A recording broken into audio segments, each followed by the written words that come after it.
Perbaikan jalan lintas tengah Sumatera dilakukan BBPJN Sumatera Selatan, khususnya jalan dalam wilayah Kabupaten Muara Enim guna persiapan arus mudik Lebaran.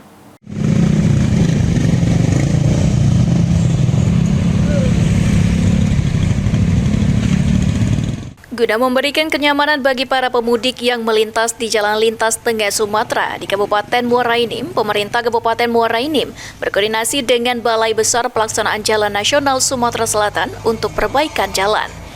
Terlihat petugas perbaikan jalan telah melakukan penambalan jalan berlubang di jalur lintas tengah Sumatera yang biasanya digunakan pemudik menjelang Lebaran.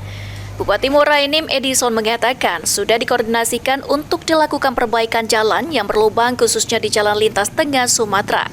Perbaikan ini dilakukan agar para pemudik yang mengendari kendaraannya baik roda 4 dan roda 2 lebih nyaman, selain itu menghindari adanya potensi kecelakaan. Atau besok pagi paling lambat mereka akan melakukan perbaikan jalan yang rusak. Siap, saya yang mencerewetinya. Siapa? Petugas keamanan dari TNI Polri, Dinas Perhubungan, Satpol PP, BPBD, Damkar, dan Dinas Kesehatan sudah disiagakan di 5 posko yang berada di wilayah Muara Enim. Dihimbau kepada para pemudik yang menggunakan kendaraan pribadi dan sopir angkutan umum untuk beristirahat jika mengantuk dan memanfaatkan pelayanan dari posko Lebaran di Muara Enim. Mardian Syapal TV.